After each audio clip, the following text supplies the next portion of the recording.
Hey, how you doing, everybody? As always, this is JD Lewis with Untamed Conversations. So today I'm going to be coming at you with kind of a different episode today. It's going to be a recap of everything I've been doing and where I am now and how everything's going. You know, as of right now, I'm at 14 episodes and things have been going great. I have my loyal listeners, which I appreciate every single one of you out there. You all know who you are, and I truly appreciate it. You know, it's something where I didn't expect to get this many listeners, and it means a lot to me. You know, people are really interested. People are intrigued. You know, even those people that, I'm going to call them assholes, that have left me some pretty negative reviews. There's only been 2 of them, and it's funny, I know exactly who the 2 of them are. That's fine. You don't have to listen. Just go the other way. But whatever. Nobody's perfect. You know, you're not always going to get everybody to like you. And in my 35 years of life, I've learned that. And that's very simple. I mean, I'm a very outgoing person. I'm a likable person. I'd do anything for anybody. So, you know, if somebody doesn't like me, then that's on them. That's their own issue. You know, I would say that when I started this podcast, like I said, I was just expecting a few people to listen, a few people to, really just catch what I'm saying, and maybe it makes them feel better and it helps them for the day. But to see all the people that are listening and to see all the people that are reaching out to me and the people that want to be on the podcast, it means a lot to me. It means a hell of a lot to me, and I have people lined up, and I'm going to continue to get people on the show. I have a few friends that really want to be on, and I can't wait to get them on.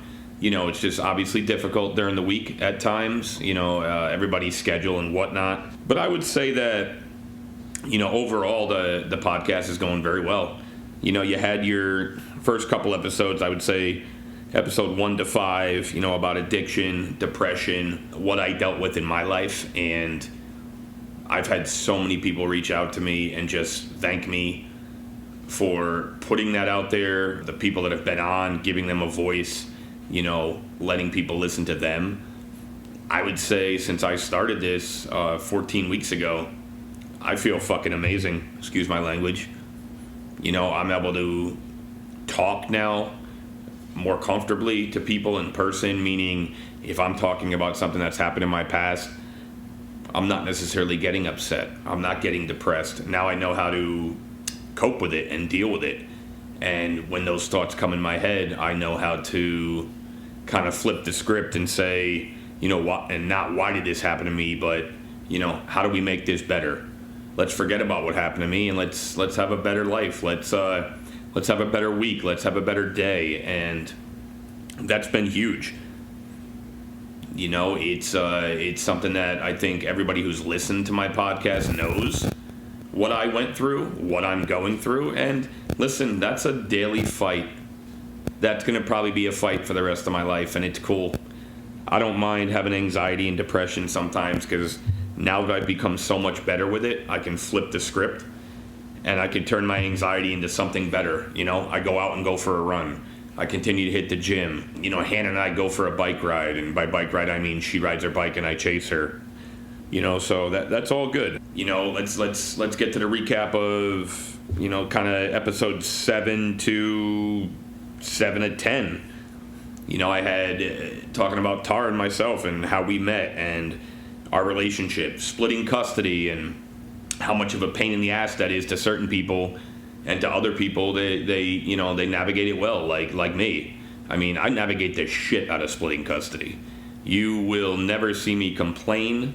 Do I get sad when I don't see my daughter? Of course, who wouldn't get sad without seeing their children? But I know how to navigate it. We have a great relationship. That's awesome. I had my buddy on, Matt, about his bar, Hop and Vine in Stamford, on Spring Street, which is, again, an amazing bar. We've been there a few times. We're actually headed back there this Saturday. It's going to be a wonderful time. It's his wife's 40th, the Yukon game, and also, not that everybody's into it, WrestleMania weekend, baby. Let's fucking go. Woo! Really hoping to see Stone Cold. I was on Day Drinking with Dog, Jeremy's podcast, which was huge.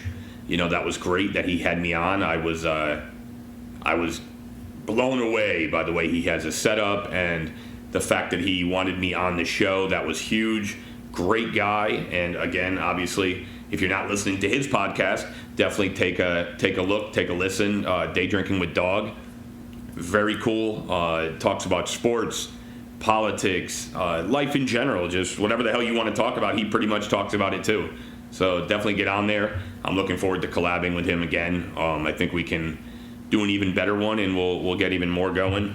You know, we had my buddy Kevin, who I haven't seen in years. You know, that was huge. Who doesn't live in the country? I mean, that was great to have him on. You know, talk about his life, what he's doing, you know, what his job is, how he changed careers. You know, talking about WWE, which obviously, again, a lot of people don't watch wrestling, and a lot of people are like, oh, you're 35 years old, what a weirdo. No. This day and age, believe it or not, wrestling's kind of cool again. You know, The Rock is back, and hopefully Stone Cold comes back, and, you know, all these guys, John Cena, maybe all these guys come back, and it's the biggest WrestleMania in the last 20 years. Like, I think that wrestling gets a bad rap because it's just a bunch of people that don't know what it is. In their mind, it's just, oh, this is fake, this is that. No, it's not fake. It's scripted. They're entertainers. So when you tell me it's not real, I mean, you try jumping off a 50-foot cage through a table and tell me how your body reacts. So, you know, and I think that's why it gets a bad rap. Everybody thinks it's a kid show. It's absolutely not. I think you need to watch it, you know, and if you don't like it, cool, but don't rip on anybody else for watching it. You know, with everything that's going on in the world and how fucked up the world is, if somebody gets pleasure out of watching a 3-hour wrestling show, leave them alone and let them live their life. You know, I had another wonderful guest on, a friend of mine, Caitlin Minardi, you know, talking about how, you know, she is an athletic trainer and what she does. And, you know, I had her on during Athletic Trainer Month, which was huge, you know, and that was big too. I had people reach out to me and say, hey, you know, how did she get into that field? How long has she been doing it? You know, how can I get into that field? And I would say that most of the episodes that I've had on my podcast, people have reached out to me and either said that they've gone through it, they're going through it, you know, asked me how I would deal with it if it was happening to me. So not only am I giving people the platform to talk and also listen, I feel like I'm giving people a platform to be like, hey, you know what? I can ask JD anything. You know, I'm not afraid to ask JD questions. I'm not afraid to ask anybody questions. Now let's get it out there. So I would say for the first couple months of doing what I'm doing, it's great. I love it. I would say most of the people who listen enjoy it. To everybody that's listening, I appreciate it, especially the people that text me in the morning and say, hey, what time are you releasing this? You know, I'm on my way to work. I want to listen. You know, I would say that that's huge for me. One of my most recent episodes with Freda, who is one of the top tier real estate agents in the county. You know what I mean? She's amazing. She takes a house that maybe you didn't even know you were interested in, shows you the house, and then you fall in love with it. You know, we talked about her struggles right now as, you know, how to get back into the game, meaning like she's been doing this for years and right now it's just a hard time. I mean, there's a lot going on right now in the world, and real estate is obviously very difficult. You know, that's not easy. I'm going to have a couple other people on in the next few weeks, you know, more of I would say not junior real estate agents, but they've been doing it for a few years as opposed to Freda, you know, who's been doing it for that long, you know, and I'm excited for that, to get a different perspective from them as well. And, you know, kind of like them coming from the ground up and how they're doing. So I would say all in all, everything is going very well. There's certain things where I used to come up with ideas and get bored and be like, I don't want to do this, but I look forward to doing this every week. I look forward to speaking my mind, and that brings me actually to one of my next topics. This is kind of going back towards the first couple episodes, but I watched Quiet on the Set, the Nickelodeon documentary, and holy moly, did that get me in the feels. You know, knowing that the shows you grew up watching, I guess for me, let's put it this way, for me, growing up watching these shows and knowing that the same thing that happened to me happened to these kids and how they were exploited was mind-boggling to me.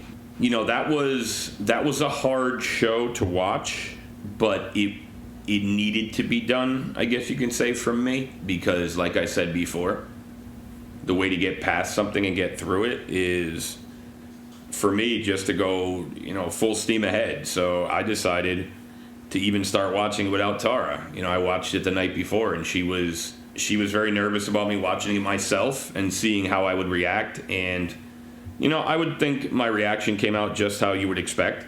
You know, I was upset for these kids, and I say kids, they're the same age as me. So yeah, we were the same age at that time. I'm bothered by some of the stories of the parents not believing it. For example, Drake, I mean, his father knew right away. His father's like, keep him away from this guy, blah, blah, blah. And the mother just did not want to fucking listen. And look what happened to him. You know, look how that turned out. So I would say a big part of that series and that documentary, I think it was hard for a lot of people to hear it and really see what was going on. You know, you saw some other celebrities come out and say, oh, when I was on Nickelodeon, it never happened to me. Shut the fuck up. Who cares if it never happened to you? That's not what we're talking about. These kids told their story because they were fucking tortured, and these other Nickelodeon stars come out and say, oh, you know, I feel for him, but it never happened to me, so this guy was a good guy, that guy was a good guy. You know, if you watch the documentary and you see how many famous people came to the aid of these child molesters, it fucking drives me insane. Off the fucking wall, excuse my language, that these people would support them. You know, I think one of the actors, I forgot his name, wrote, you know, he must have not known what he was doing. He must have been put in a difficult situation. You molested a fucking child.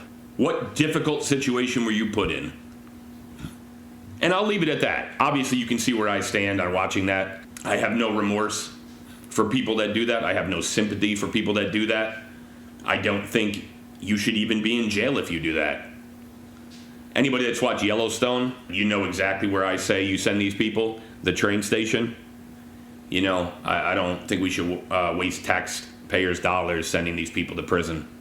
Let them rot immediately, the second they get caught. It's not, you know, it's not okay.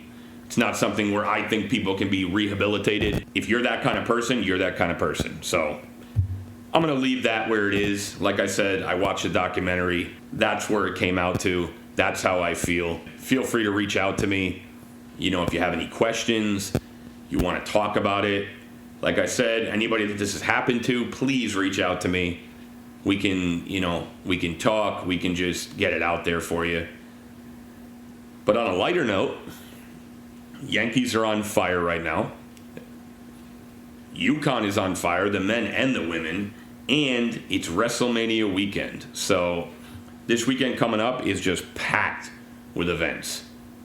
You know, I really, really, really hope that the UConn men and women can win their games. They both have difficult games. You know, college basketball has been just insane this year. It's awesome to see. Women's basketball is becoming very popular again, too, which is really great to see. You know, that LSU-Iowa game was great. Angel Reese, I believe that's her name. Sorry, I get names wrong. I think that she gets way too much hate. She's a great basketball player. I think she's a star athlete. You know, and I think she's just tough, you know. And watching some of the comments or reading some of the comments people said about her and then vice versa about Caitlin Clark and this and that, I think it's kind of ridiculous. You know, these are college athletes, 19, 20, 21 years old, that are just trying to prove themselves and find their way. You know, so for people to get racist comments, death threats, things like that, I think it's ridiculous. You know, these girls bust their ass. They're both great basketball players. I would say they're both great people from what I see. Obviously, I don't know them personally. But to me, I can tell you as an athlete, the competitiveness I have on the field as opposed to when I'm at home or when I'm with friends in a bar is completely different. So if people judged me on the way I acted on the field, I would have been considered an asshole. Because the second I went on that field, it was all bets are off, smiles are gone. I'm ready to, if I'm pitching, I'm ready to strike you out. If I'm playing football, I'm ready to take your fucking head off. So I think that college athletes nowadays, it's a lot easier now with the NIL deals and, making all this money, but I think the stress and the shit they have to put up with is insane. God forbid you lose, you get death threats. God forbid you say the wrong thing, you get death threats. I think it's time that maybe we start taking that a little bit more seriously. 19, 20-year-old girls in college basketball getting death threats, absolutely ridiculous. So I think that's something that needs to be fixed. But again, going back to what I was, originally talking about, with all these big events this weekend, it's going to be crazy. And then they're saying like all these older wrestlers, all these veterans might come back. You might have John Cena come back. You might have Stone Cold come back. You might have The Undertaker come back. So if you're a diehard wrestling fan, you know exactly who I'm talking about. I believe they mentioned Hulk Hogan, but, it looks like he's got a cane right now. So who really knows where that's going to go? But for me, like I said, what I really wanted to do is just recap all of these episodes and tell you, again, from the bottom of my heart, how appreciative I am. I'm gonna keep doing this. Whether I have 10 people listening or I have 10,000 people listening, this is something where you're not going to see me stop. This is an outlet for me. I could talk about whatever I want. I'm not censored.